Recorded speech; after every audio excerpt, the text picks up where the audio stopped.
నిరుద్యోగులకు సంబంధించి ఉద్యోగులకు సంబంధించి కాంగ్రెస్ పార్టీ గతంలో ఇచ్చినటువంటి హామీలన్నింటినీ కూడా ఉల్లంఘన చేస్తున్నటువంటి విధానం చాలా స్పష్టంగా కనబడతా ఉన్నది. దాదాపు 7 నెలలు దాటిపోయింది. 7 నెలల్లో కాంగ్రెస్ పార్టీ ఇచ్చినటువంటి ఏ ఒక్క హామీని కూడా అమలు చేయనటువంటి స్థితి మనకు కనబడతా ఉంది. ఒక్కొక్క రంగం సంక్షోభం వైపు ప్రయాణిస్తున్నట్టు చాలా స్పష్టంగా మనకు కనబడుతున్నటువంటి విషయాన్ని నేను ఈ సందర్భంగా గుర్తు చేస్తూ ఉన్నాను. గతంలో కాంగ్రెస్ పార్టీ అధికారంలోకి రావడానికి కోచింగ్ సెంటర్ల చుట్టూ, లైబ్రరీల చుట్టూ అనేక మంది ఏఐసిసి నేతలతో కలిసి ప్రయాణించి నిరుద్యోగులకు అనేక హామీలు ఇచ్చింది. Mega DSC వేస్తామన్నారు.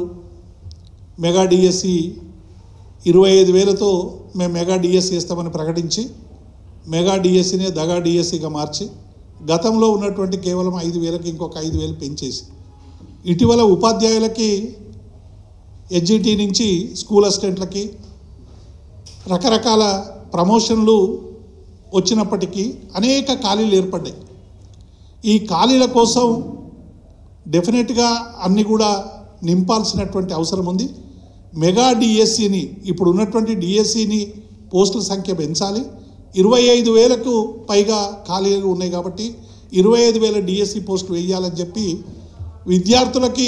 విద్యార్థులు పెట్టినటువంటి డిమాండ్ కాదు ఇది.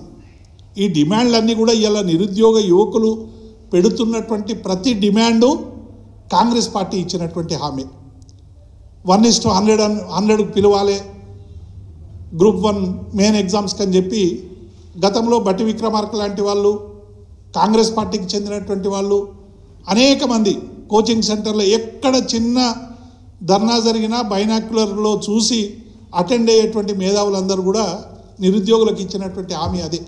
1:100 ఇస్తామని చెప్పి ఇలా మోసం చేసి ఇక కేవలం 1:50 మాత్రమే పిలుస్తామని చెప్పి ఇలా నిర్లజ్జగా ప్రకటించడం అనేటువంటిది నిరుద్యోగ యువకులని మోసం చేయడం కాదా అని మేము ఈ ప్రభుత్వాన్ని ప్రశ్నిస్తూ ఉన్నాం. అదొక్కటే కాదు, మీరు గ్రూపు ఉద్యోగాలు వేస్తామన్నారు, గ్రూప్ 3-2 ఉద్యోగాలు వేస్తామన్నారు, 2,000 3,000 చేస్తామన్నారు, ఏదో నామమాత్రంగా కొన్ని పెంచారు. ఇప్పుడేమో సాంకేతిక కారణాల వల్ల సాధ్యం కాదనేటువంటి మాట మాట్లాడుతూ ఉన్నారు.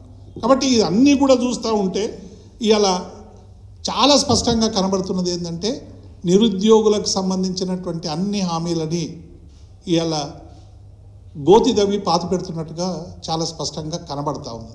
ఇప్పటికైనా ప్రభుత్వం ముందుకు రావాలి. నిరుద్యోగ యువకులందరూ కూడా రోజు మనం చూస్తూ ఉన్నాం, తెలంగాణలో రోజు టీజీపీఎస్సీ ఆఫీస్ దగ్గర కావచ్చు, రకరకాల ఉద్యమ కేంద్రాల దగ్గర నిరుద్యోగ యువకులందరూ కూడా పెద్ద ఎత్తున వచ్చి తమ న్యాయమైనటువంటి డిమాండ్లు పరిష్కరించాలని ప్రభుత్వానికి మొరబెడుతూ ఉంటే వాళ్ళని అన్నింటినీ రకరకాల ముద్రలు వేసి మీరు రాజకీయ పార్టీ వాళ్ళు, మీరు పలానా వాళ్ళు, ఎవరో రెచ్చగొడుతున్నారు, ఏమో చేస్తున్నారు అని చెప్పి ప్రతిపక్షాల మీద ఎదురుదాడి చేసే ప్రయత్నం చేస్తున్నారు తప్ప మేము ఇచ్చిన హామీని అమలు చేస్తామనేటువంటి ఒక విశ్వాసాన్ని ఇవాళ ఇవ్వలేకపోతున్నారు.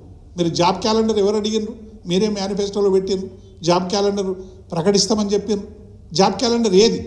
ఇలా జాబ్ క్యాలెండర్ ఊసు లేదు, ఏది దేనికి సంబంధించినటువంటి ఇది కూడా ఇలా లేనటువంటి పరిస్థితి కనబడతా ఉంది. కాబట్టి ఇప్పటికైనా ప్రభుత్వం జాబ్ క్యాలెండర్ ప్రకటించాలి, మెగా డిఎస్సి చేయాలి. అట్లాగే నిరుద్యోగ యువకులందరికీ మరి మీరు అందరూ అరెస్ట్ చేసి రోజు పోలీస్ స్టేషన్లకు తీసుకుపోయి మళ్ళీ మాట్లాడుతూ ఉన్నారు, ఇలా నిర్బంధాన్ని వేస్తూ ఉన్నారు. నాయకులు ఎవరు కలుస్తలేరు. వాళ్ళు చెప్పినారు, చాలామంది నిరుద్యోగ యువకులు మాట్లాడుతూ ఉన్నారు, సార్ మమ్మల్ని అందరినీ 30 రోజులు మా కోసం పనిచేయమని కాంగ్రెస్ నాయకులందరూ బతిలాడినారు. మేము నమ్మినాం, గడప గడప తిరిగినాం, ఇల్లు తిరిగినాం, మా అయ్యకు చెప్పినాం, అవ్వకు చెప్పినాం, అమ్మమ్మకు చెప్పినాం, బామ్మకు చెప్పినాం కాంగ్రెస్ పార్టీకి ఓటేయమని. ఎట్లాగో మాకు మీరు ఓటేయకుండా మాకు ఉద్యోగం రాదని చెప్పినాం. ఏదో మనకి ఉద్యోగం వస్తుందని చెప్పి మా ఓట్లన్నీ దండుకున్నటువంటి వీళ్ళు ఇవాళ ఉద్యోగం ఇవ్వలేనటువంటి స్థితి వచ్చిందనేటువంటి ఒక భావన చాలా స్పష్టంగా కనబడతావు. కాబట్టి వీటిని అన్నింటినీ కూడా ఇవాళ మేము ఈ ప్రభుత్వాన్ని డిమాండ్ చేస్తూ ఉన్నాం. నిరుద్యోగుల యువకుల ఉసురు తలవకుండా చూసుకోండి. మొదలు మెగా డిఎస్సిని ప్రకటించాలి. 1:100ది టెక్నికల్గా సాధ్యం కాదంటే మరి మీరు అన్ని సాధ్యమవుతున్నాయి కదా. కేసీఆర్ పరిపాలనలో ఉన్నటువంటి ఆనవాళ్ళన్నీ చెరిపేస్తామంటూ రకరకాల పేర్లతో చేస్తూనే ఉన్నారు కదా. దీనికేం పుట్టింది? మీరు నోటిఫికేషన్ ఇచ్చే ముందు ఉద్యోగులకు ఆకాంక్షలకు ఏమి ఇచ్చినాం మేము, ఆ ఇచ్చిన ఏంటి అని చూసుకొని మీరు ప్రకటించాల్సినటువంటి బదులు ఏం కాదు అయిపోయింది, మేము 5 ఏళ్ళ అధికారంలోకి వచ్చినాం, ఏం చేస్తారో చేసుకోండి అనేటువంటి పద్ధతిలో ఇలా ప్రభుత్వం వ్యవహరించడం అనేటువంటిది మంచిది కాదనే విషయాన్ని మేము ఈ సందర్భంగా గుర్తు చేస్తూ ఉన్నాం. అట్లాగే ఉద్యోగులకు సంబంధించి కూడా ఇలా ఈ 2 వర్గాలు కాంగ్రెస్ పార్టీని అధికారంలోకి రావడానికి ముఖ్య కారణమైనవి. అటు నిరుద్యోగులైనా ఉద్యోగులైనా ఈ 2 కూడా చాలా స్పష్టంగా ఈ 2 వర్గాలకు సంబంధించినటువంటి ఇష్యూస్ అనేకం రోజు రోజు రోజు రోజు పెరిగిపోతూ ఉన్నాయి. మరి ఎక్కడ కూడా ఉద్యోగులకు సంబంధించి పిలిచి మాట్లాడింది లేదు, సమస్యలు పరిష్కరించింది లేదు. ఇటీవల ఉద్యోగ సంఘాల నేతలు కూడా ప్రకటించారు, మా సమస్యల పట్ల ప్రభుత్వం చాలా ఉదాసీనంగా వ్యవహరిస్తూ ఉన్నది, మమ్మల్ని పట్టించుకునే స్థితి లేదనేటువంటి విషయాన్ని ఇవాళ చెప్తా ఉన్నారు. దానికి కారణాలు అనేకం ఉన్నాయి. ఇవాళ చిరుద్యోగులకు సంబంధించి మీరు 1వ తారీఖున వేతనాలు ఇస్తామన్నారు, అంగన్వాడీ ఉద్యోగులకు నెల వేతనాలే లేవు. ఇవాళ మల్టీపర్పస్ హెల్త్ వర్కర్లకి వేతనాలు సరిగ్గా లేవు. కుక్ కమ్ హెల్పర్ సంబంధించినటువంటి వాళ్ళకి వేతనాలు లేవు. ఇట్లా చాలామంది చిరు ఉద్యోగులకు ఎవరికి కూడా సరైనటువంటి వేతనాలు ఇవ్వడం లేదు. అట్లాగే 2వది కూడా ఇవాళ